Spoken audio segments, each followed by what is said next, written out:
আপনারা অনেকেই জানেন না, উনি কক্সবাজারকে কিন্তু ব্যক্তিগতভাবে ভালোবাসেন। উনি তার ছাত্র অবস্থা থেকে কক্সবাজারে নিয়মিত কক্সবাজারে আসতেন। সব সময় তিনি নির্বাসনে যাওয়ার আগে তিনি প্রায় সময় কক্সবাজারে আসতেন। কক্সবাজার অনেকের সাথে তার ভালো বন্ধুত্ব আছে, পরিচয় আছে।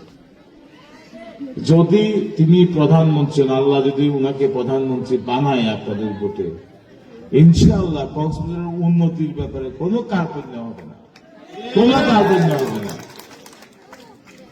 কক্সবাজার একটা আন্তর্জাতিকভাবে একটা নগরী হবে। যেমন আমি বিশ্বাস করি যে কক্সবাজার যে গভীর সমুদ্র বন্দর, আন্তর্জাতিক বিমানবন্দর অথবা রেল লাইন অথবা আপনার মায়ানমারের সাথে এশিয়ান কান্ট্রির সাথে সার্ক কান্ট্রির সংযোগ, কক্সবাজার অফুরন্ত সম্ভাবনাময় একটা জায়গা। দিল্লির যেমন আপনার ইন্ডিয়ার রাজধানী দিল্লি, কিন্তু দিল্লির থেকে বোম্বে অর্থনৈতিকভাবে সমৃদ্ধ। আমেরিকাতে আপনার নিউ ইয়র্ক অর্থনৈতিকভাবে সমৃদ্ধ। এই যে আপনার চট্টগ্রাম বন্দরটা থেকে কয়েক গুণ বড় হলো মাতার বাড়ি গভীর সমুদ্র বন্দর। এইগুলা কক্সবাজারকে অনেক বেশি সমৃদ্ধ অঞ্চল করে নিয়ে যাবে, অনেক বেশি সমৃদ্ধ অঞ্চল করে করবে। আপনাদের সন্তানরা কাজ করতে পারবে এখানে সংস্কার। আমরা একটা কথা বলি যে এখন যে শিক্ষা ব্যবস্থা আমাদের, যেটা বিএনপি শিক্ষা ব্যবস্থা হবে, এটা একটু আপনাদের শুনতে হবে। এটা যে এখন সে আপনি এমএ পাস করেন, আপনি পিএইচডি নেন, আপনি চাকরির জন্য অপেক্ষা করবেন। চাকরির জন্য আপনার অপেক্ষা করতে হয় মাস্টার্স পাস করার পর। এটা বিদেশের শিক্ষা ব্যবস্থা। এই শিক্ষা ব্যবস্থা চাকরি ছাড়া আপনাকে আর কিছুই দিতে পারে না। আমরা যদি ক্ষমতায় যাই, তারেক রহমান বলেছেন যুগোপযোগী শিক্ষা ব্যবস্থা প্রবর্তন করা। আপনি শিক্ষা শেষ করতে করতে আপনি ব্যবসায়ী হিসেবে অথবা উদ্যোক্তা হিসাবে আপনি অনেক লোকের কর্মসংস্থান করতে পারেন। এইভাবে আমরা তরুণদেরকে কাজে ইনভলভ করতে চাই, বিভিন্ন সেক্টরে ইনভলভ করতে চাই। তো যাই হোক, রাত অনেক হয়ে গেছে। আপনারা এখানে এসেছেন, 4টা থেকে বসে আছেন। যারা এই অনুষ্ঠান আয়োজন করেছে তাদেরকে ধন্যবাদ এবং কৃতজ্ঞতা জানাই। আপনাদের কাছে আপনারা আমাদেরকে বিশ্বাস করবেন। আমি কক্সবাজারকে, আল্লাহ যদি আমাকে কামিয়াব করে, কক্সবাজারকে একটা নিরাপদ কক্সবাজার করবো ইনশাআল্লাহ। কক্সবাজারকে একটা শান্তির কক্সবাজার করব, মর্যাদার কক্সবাজার করব। আমরা এখানে কোন সন্ত্রাস, চাঁদাবাজি, জুলুমবাজি কাউকে করতে দেব না ইনশাআল্লাহ। সে আমাদের দলীয় লোক হোক, সে বাইরের লোক হোক।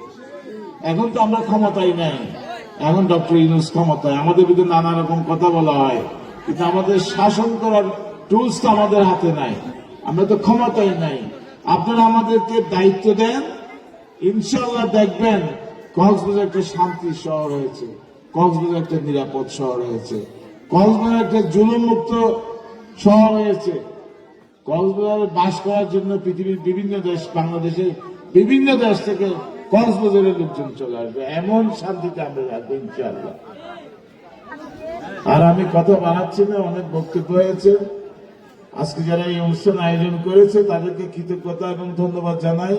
আর আমার মা বোনেরা বিশেষ করে অনেকক্ষণ এখানে অপেক্ষা করেছে, ধৈর্যের পরীক্ষা দিয়েছে, তাদেরকে ধন্যবাদ কৃতজ্ঞতা জানিয়ে আমি আমার এতে বললাম, তোমার লিস্ট যা দিছে, এখানে তো হিন্দু পাড়াও আছে, কবরস্থানও আছে, সবগুলো আছে। তো এগুলো আমি বললাম, তো এগুলো ইনশাল্লাহ আমাকে কামিয়াব করে এটা তুমি রেখে দাও। আল্লাহ যদি আমার কামিয়াব করে, অবশ্যই অগ্রাধিকার ভিত্তিকে সমস্ত লিস্ট এগুলো আমরা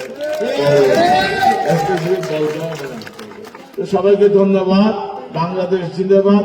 সবাই ভালো থাকবেন, সুস্থ থাকবেন। সকালে গিয়ে পুরে গিয়ে দানের শেষকে ভোট দেবেন। আসসালামু আলাইকুম। এখন আপনাদের সামনে বক্তব্য রাখবেন বেগম খালেদা জিয়ার ফটোকপি।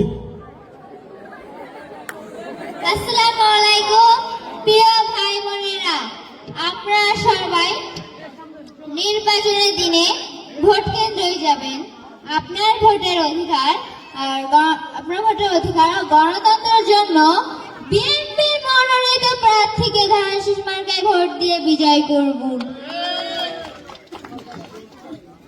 আজ বিএনপির প্রতিজ্ঞা দেশের মানুষের কাছে। আসুন, কালো চাচিকে ধান শীষ মার্কায় ভোট দিতে হবে এমন কথা নেই।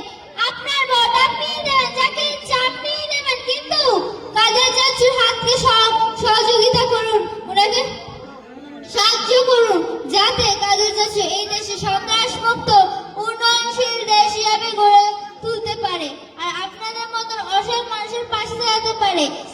আপনারা দোয়া করবেন যেন কালো চাচু কক্সবাজার 3 আসনে বিজয় লাভ করতে পারে। দোয়া করবেন। আপনাদের কাছে আমি খালেদা জিয়ার বক্তব্য বলবো। আমি দেশের বাইরে যাব না, দেশের বাইরে আমার কোনো কিছু নেই, এই দেশই আমার সবকিছু, এই দেশের মাটি ও মানুষই আমার সবকিছু। কাজে আমি দেশের বাইরে যাব না। আমি শুধু দলের নির্দিষ্ট নেত্রী নই, আমি সারা বাংলাদেশের নেত্রী। এই বলে আমার বক্তব্যটা শেষ করলাম। ধন্যবাদ তোকে ঢাকা থেকে আগত আমার খালেদা জিয়ার যে ফটোকপি আপনাদেরকে উপহার দিতে পারছি।